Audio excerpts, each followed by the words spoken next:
Hola hermanos, el día de hoy, 26 de enero del 2025, es tercer domingo del tiempo durante el año del tiempo ordinario. El domingo de la palabra, el domingo de la palabra de Dios. Así lo ha pedido el Papa. Esta es la sexta ocasión que hacemos esta celebración, tratando de que quede cerca de la celebración, lógico, del octavario de oración por la unidad de los cristianos, entendiendo que la palabra de Dios debe ser lo que nos una siempre, ¿no? Hoy toca un día después, eso no es nada del otro mundo, ¿no? Y luego también que hay que tener mucho cuidado de no confundir, porque normalmente en nuestros países se celebra en septiembre el mes de la Biblia, pero eso es otra cosa, ¿no? Esa es otra realidad que efectivamente va de acuerdo, ¿no? Pero la Biblia es la palabra escrita, la palabra de Dios es más amplia que la Biblia, porque la palabra de Dios, en el caso nuestro, si leen la Dei Verbum, el documento del Concilio Vaticano II, la Constitución Dei Verbum, de lo que nos habla es de la revelación, pero Dios habla, sí, en su palabra escrita, que es el producto de la tradición, de lo que la Iglesia ha recibido, ha escuchado, y luego ha puesto alguna parte por escrito, pero es mucho más que la parte escrita, ¿no? Entonces, la palabra de Dios, ¿no? Bueno, ya les digo, en la base, bueno, el día de hoy, fíjense que el Salmo es precioso, pero como ya se ha hecho meditación en el pasado, porque tú tienes, Señor, palabras de vida eterna, el Salmo 18. Pero la meditación que se nos ha propuesto para este domingo de la palabra parte del Salmo 119. Espero en tu palabra. Señor, yo espero en tu palabra. Saber esperar, porque como estamos en el jubileo, de hecho se va a hablar del jubileo del año de la redención, se va a hablar en el Evangelio, bellamente es el jubileo de la esperanza, ¿no? El jubileo somos peregrinos de esperanza. Así que esto es también muy, muy importante. Espero en tu palabra. Yo espero, Señor, en tu palabra, que tu palabra sea precisamente fuente de esperanza, fuente de vida. Bueno, luego también hoy es 26, deberíamos de celebrar a la memoria, es memoria de los santos Timoteo y Tito. No se hace porque el domingo está por encima, lógicamente, ¿no? Pero les digo porque esa memoria va ligada a la fiesta de ayer, ¿no? Bueno, igual. Algunos ya notaron, ¿no? En los videos, ya coloqué a San Juan Bosco. Pues sí, porque es que este próximo viernes es su memoria y yo como antiguo alumno salesiano, pues debo mantenerlo. Solo que como era Pablo la semana pasada por el octavario de oración por la unidad de los cristianos, pues entonces no coloqué a San Juan Bosco. Pero ahí que quede, ahí que nos quede durante esta semana. Bueno, las lecturas son largas, las tres son bastante extensas, sobre todo la segunda. Así que mejor comenzamos, ¿les parece? Nehemías, muy poco leemos a Nehemías, capítulo 8, y es una lectura litúrgica porque nos vamos saltando algunos versículos. En aquellos días, Esdras, el sacerdote, trajo el libro de la ley ante la asamblea, formada por los hombres, las mujeres y todos los que tenían uso de razón. Era el día primero del mes séptimo. Y Esdras leyó desde el amanecer hasta el mediodía en la plaza que está frente a la puerta del agua, en presencia de los hombres, las mujeres y todos los que tenían uso de razón. Todo el pueblo estaba atento a la lectura del libro de la ley. Esdras estaba de pie sobre un estrado de madera levantado para esta ocasión. Esdras abrió el libro a la vista del pueblo, pues estaba en un sitio más alto que todos. Y cuando lo abrió, el pueblo entero se puso de pie. Esdras bendijo entonces al Señor, el gran Dios, y todo el pueblo, levantando las manos, respondió amén. E inclinándose, se postraron rostro en tierra. Los levitas leían el libro de la ley de Dios con claridad y explicaban el sentido, de suerte que el pueblo comprendía la lectura. Entonces Nehemías, el gobernador, Esdras, el sacerdote y escriba, y los levitas que instruían a la gente, dijeron a todo el pueblo: este es un día consagrado al Señor nuestro Dios. No estén ustedes tristes ni lloren, porque todos lloraban al escuchar las palabras de la ley. Vayan a comer espléndidamente, tomen bebidas dulces y manden algo a los que nada tienen, pues hoy es un día consagrado al Señor nuestro Dios. No estén tristes, porque celebrar al Señor es nuestra fuerza. Palabra de Dios. Te alabamos, Señor. La alegría del Señor es nuestra fortaleza. Pueden ir en paz. Yo lo digo siempre. Esa es una de las opciones que tenemos, ¿no? Al final de la misa para despedir a la gente. La Eucaristía ha terminado, la paz ha terminado, pueden ir en paz. La básica es pueden ir en paz. Pero a mí me gusta esta. La alegría del Señor es nuestra fuerza. Pueden ir en paz. Claro, es este final de lo que hemos leído de Nehemías. ¿Qué es Nehemías? Fíjense, porque técnicamente Nehemías, igual que Esdras, se tratan de libros que son históricos, no son propiamente profetas. Esdras es sacerdote y Nehemías era el gobernador de ese momento cuando, después del retorno del exilio, están luchando por reconstruir al menos un templo ahí en Jerusalén, y de ahí vendrá precisamente el que encuentra Esdras, pues ahí en medio del templo, en lo que busca en los escombros, digamos, encuentra el libro de la ley. Hay que entender probablemente la Torá, ¿okay? Probablemente los 5 primeros libros. De hecho, es a Esdras al que se le atribuye la responsabilidad de haber juntado las diferentes tradiciones. Por eso es que usted se encuentra en el libro del Génesis dos relatos de creación. Sí, el más antiguo realmente es el capítulo segundo, pero desde que Esdras, siendo levita, siendo sacerdote, dijo que no, primero lo de los 7 días para desembocar en el sábado. Es probable, ¿no? Es decir, es una posibilidad y grande, ¿eh? Luego ya ven ustedes en el relato del cruce del Mar Rojo, ¿no? Es decir, bueno, la salida de Egipto. Son 4 relatos diferentes.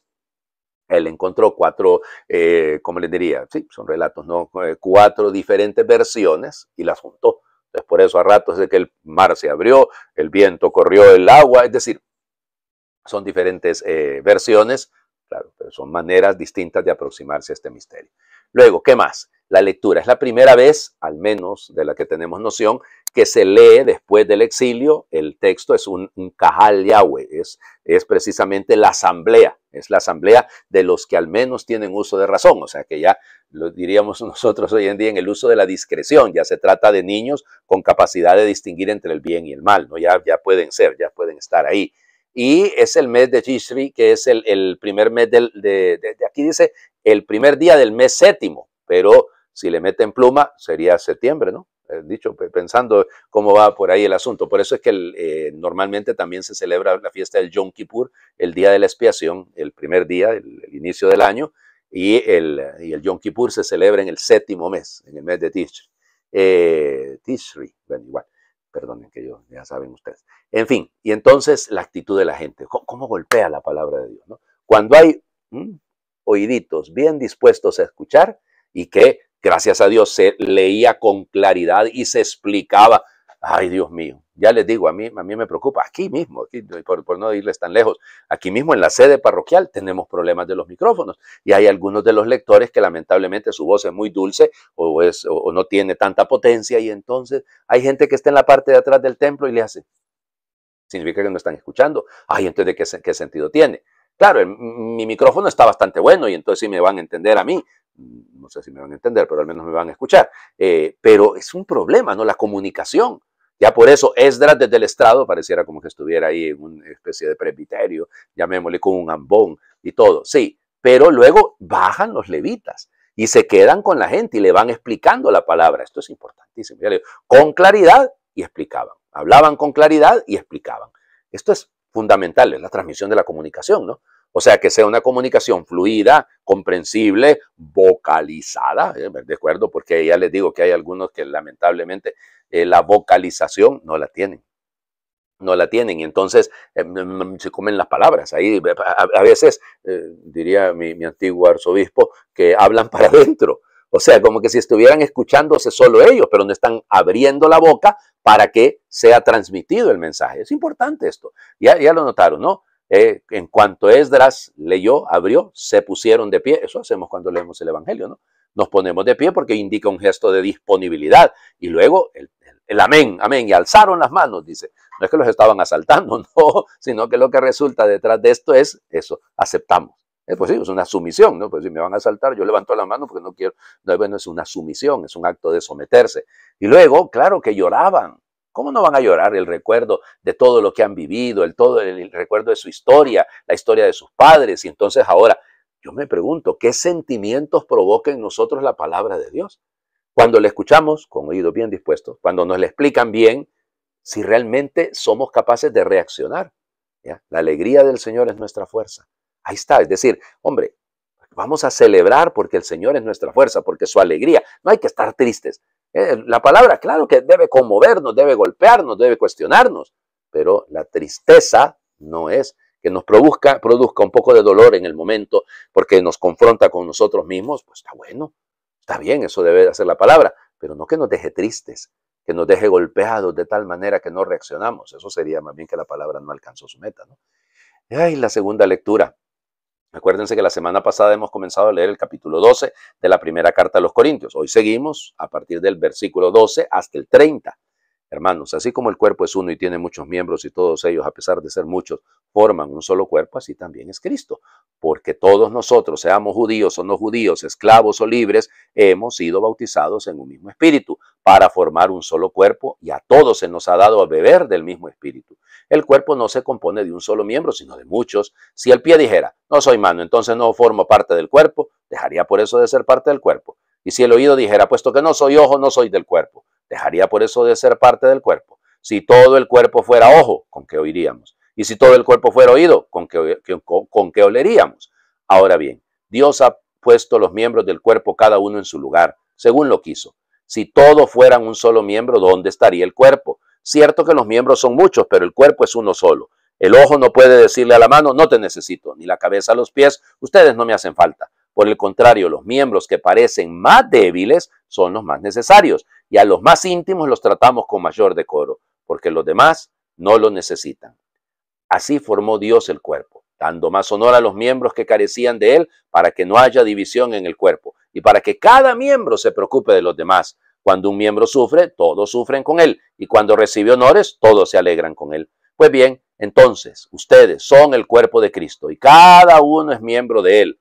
En la iglesia, Dios ha puesto en primer lugar a los apóstoles, en segundo lugar a los profetas, en tercer lugar a los maestros, luego a los que hacen milagros, a los que tienen el don de curar a los enfermos, a los que ayudan, a los que administran, a los que tienen el don de lenguas y el de interpretarlas.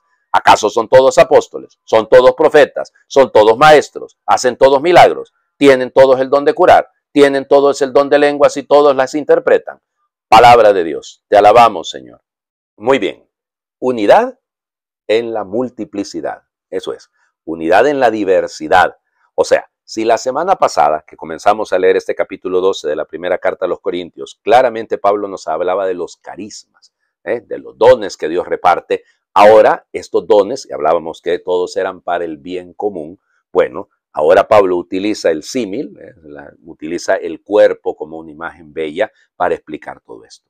No es más el ojo, no podemos decir, la cabeza no le puede decir a los pies, no los necesito. Es decir, todas estas imágenes nos quedan clarísimas. Formamos un solo cuerpo, cada uno tiene su función, cada uno tiene su parte en este cuerpo y por eso todos somos necesarios. Es más, subraya la importancia de lo más débil, la importancia de lo frágil, la importancia, incluso dice, a los menos decorosos los cubrimos de mayor decoro. Sí, eso es sí, los más íntimos, dice literalmente el griego. Esto es importantísimo, ¿no? O sea, revestimos a lo que está más débil precisamente de la fortaleza de todos. Cuando un miembro sufre, todo el cuerpo sufre. Cuando un miembro es elogiado, pues todos se alegran. Esto es propio de la familia, ¿no? Cuando no aparece la envidia desgraciada, no, sino cuando efectivamente somos conscientes de formar parte de un solo cuerpo. Somos miembros del mismo cuerpo. Esto, discúlpenme, vamos, ¿qué más belleza puede usted entender? Claro, hay un orden en este cuerpo. Primero los apóstoles, luego los profetas, luego los que tienen el poder de curar, los que hacen milagros, los que tienen el poder de curar, los que hablan en lenguas. Hay algunos que le dan tanta importancia a la glosolalia, ¿no? No, hombre, vamos, o sea, hay un orden. La iglesia es, ¿cómo era la cuestión? Una santa católica y apostólica. Vea usted, y lo vamos a decir el día de hoy. Bueno, entonces no perda. Ay, pero es que nosotros queremos ser una iglesia democrática, en la que todos valgan igual, todos valemos igual delante de Dios, cuidado, pero todos tenemos diferentes funciones. Eso es importante. Esa es la iglesia que quiso Cristo. No, pero es que la iglesia habría que cambiarla. Metamos mujeres, ordenemos sacerdotisas, y vángase a decir, qué peleadera con eso, ¿no? Eso significa que no hemos entendido nuestra vocación y no hemos entendido nuestro lugar en la iglesia. Y eso es en muchísimo es culpa de nosotros los sacerdotes, porque en nuestra masculinidad, en nuestra virilidad, hemos anulado el valor de la mujer. Sí, hay que reconocerlo. Y porque se mira esto como lucha de poder. Que en la iglesia los sacerdotes no estamos para mandar, estamos para precisamente animar, acompañar, para pastorear. Para eso estamos los sacerdotes. Ok, pero no es un tema de gobierno, es un tema de la fidelidad a la voluntad del Señor. Ya les digo, diferentes carismas, un solo cuerpo. Multiplicidad de opciones, sí, pero todas dentro del marco de la misma iglesia. Y esto es fundamental, lo insisto, mil y una vez lo voy a insistir, porque es que no es necesario que usted piense igual que yo. No, pero tenemos que trabajar usted y yo para que llevemos adelante el mensaje de Cristo. Usted en su situación y yo en la mía. Pero eso no quita que seamos hermanos. En la iglesia esas divisiones que a veces nos vamos provocando no son sanas. Ya ven en lo que se termina. Vamos al Evangelio. Bellísimo el Evangelio, por Dios. Qué Evangelio más bello, ¿no? Igualmente es litúrgico, ¿no? Porque vamos a leer los primeros 4 versículos del capítulo 1, que es el prólogo de Lucas y luego nos vamos a saltar hasta el capítulo 4, en el versículo 14 hasta el 21. Muchos han tratado de escribir la historia de las cosas que pasaron entre nosotros, tal y como nos las transmitieron los que las vieron desde el principio y que ayudaron en la predicación. Yo también, ilustre Teófilo, después de haberme informado minuciosamente de todo desde sus principios, pensé escribírtelo por orden, para que veas la verdad de lo que se te ha enseñado. Después de que Jesús fue tentado por el demonio en el desierto, impulsado por el Espíritu, volvió a Galilea, iba enseñando en las sinagogas. Todos lo alababan y su fama se extendió por toda la región. Fue también a Nazaret, donde se había criado. Entró en la sinagoga, como era su costumbre hacerlo los sábados, se levantó para hacer la lectura. Se le dio el volumen del profeta Isaías, lo desenrolló y encontró el pasaje en que estaba escrito: El Espíritu del Señor está sobre mí, porque me ha ungido para llevar a los pobres la buena nueva, para anunciar la liberación a los cautivos y la curación a los ciegos, para dar libertad a los oprimidos y proclamar el año de gracia del Señor. Enrolló el volumen, lo devolvió al encargado y se sentó. Los ojos de todos los asistentes a la sinagoga estaban fijos en él. Entonces comenzó a hablar diciendo: Hoy mismo se ha cumplido este pasaje de la Escritura que acaban de oír. Palabra del Señor. Gloria a ti, Señor Jesús. Hoy mismo, ¿se acuerdan cuando hablábamos ahí en el tiempo de Navidad? Hoy en la ciudad de David les ha nacido un Mesías, el Salvador. Bueno, decir ese hoy, para Lucas es fundamental, el hoy. Bueno, ok, hoy se cumple. Vayamos al prólogo. Lucas, que conoce muy bien el ambiente griego, porque él viene de ahí, pues nos pone ya clarísimo de qué se va a tratar, cuál es el argumento, cuáles son las características y, sobre todo, digámoslo así, el orden que va a llevar, qué es lo que él va a tratar, de qué se trata aquí. Entonces, hay un argumento, el argumento es Cristo, va a hablar de Cristo. O sea, ¿por qué? Porque lo que quiere es hablarnos de lo que, aquí hay una rigurosidad histórica de parte de Lucas, de lo que él ha investigado.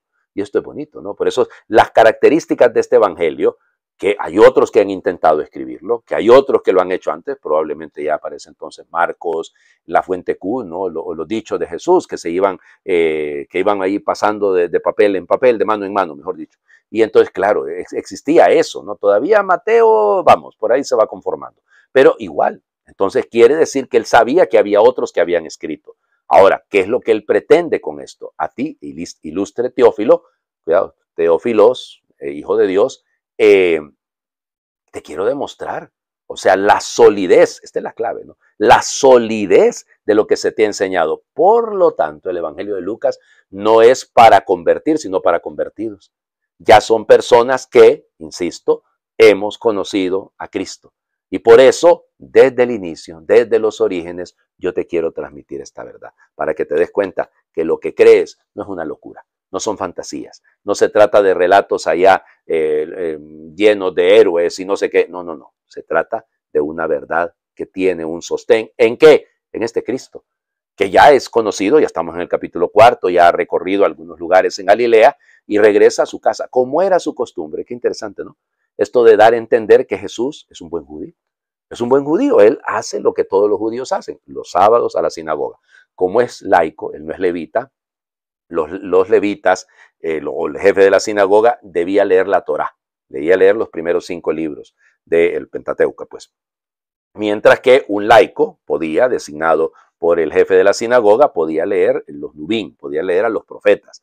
Desenrolla, y eso porque recuérdense que era un rollo, y está el capítulo, 61 de Isaías, que es lo que lee: El Espíritu del Señor está sobre mí, porque me ha enviado, eso es un apostolei, hay un envío, ¿a qué? A predicar, a anunciar, el verbo keriseo, de ahí recuérdense la palabra kerigma, lo hemos hablado ayer, ya de ahí viene, para afesis, para liberar. Ese es el tema. O sea, la predicación va junto con la liberación. Esto es punto clave, porque el Mesías viene a anunciarnos un año de gracia. Qué bonito queda, ¿no? Porque estamos en año jubilar. Claro, pero ese, ¿para qué? Para liberarme de mis propias ataduras, de mis propios pecados, de las deudas que tengo. No piensen ustedes las deudas necesariamente materiales, monetarias, no. Es para liberarme de lo que me aprisiona. Por eso devuelve la vista a los ciegos, hace saltar al cojo, piensen en todas aquellas imágenes bellas, ¿no? Es esto lo que está detrás, pero hoy se cumple. ¿Qué se necesita para que entendamos esto que se cumple hoy?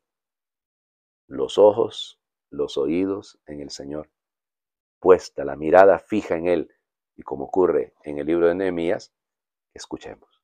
Les invito a hacer oración. Ojos inquietos por verlo todo, oídos atentos a los lamentos, los gritos, las llamadas, lengua dispuesta a hablar, verdad, pasión, justicia, cabeza que piensa para encontrar respuestas y adivinar caminos, para romper las noches con brillos nuevos, manos gastadas de tanto bregar, de tanto abrazar, de tanto acoger, de tanto repartir pan, promesa y hogar, entrañas de misericordia para llorar las vidas golpeadas y celebrar las alegrías, los pies siempre en marcha, hacia tierras abiertas, hacia lugares de encuentro, cicatrices que hablan de lucha, de heridas, de entrega, de amor, de resurrección. Cuerpo de Cristo, cuerpo nuestro. Amén. Señor esté con ustedes y les bendiga a Dios por intercesión de los santos Timoteo y Tito. Ustedes no digan nada. El que es Padre, Hijo y Espíritu Santo, y su bendición descienda, les acompañe siempre. Pues muy feliz domingo para todos, y una vez más les invito porque, miren, es que ustedes no se dan cuenta, a mí es el que me regañan, oigan, a mí es el que me regañan, un montón de gente que me escribe en privado y me dice, padre, dígale a la gente que se suscriba al canal, porque si no, no va a llegar a más gente. Ya les digo, yo sé que tienen razón, cuidado, yo les doy la razón, si no me van a volver a regañar, pero entiéndanme, yo no paso diciendo eso, hay algunos, padre, póngalo ahí un cintillo abajo, cuando ya va terminando, no se olvide de suscribirse a nuestro canal. Bueno, está bien, insisto, claro que comprendo la razón por la que lo dicen, porque eso provocará que haya más gente y les agradezco a los que van siguiendo, sin duda que sí, pero ténganme paciencia, a mí no me gusta andar haciendo tanta cosa con esto, pero entiendo que tiene su valor, si no, ¿para qué sirve la evangelización? Feliz domingo pues para todos.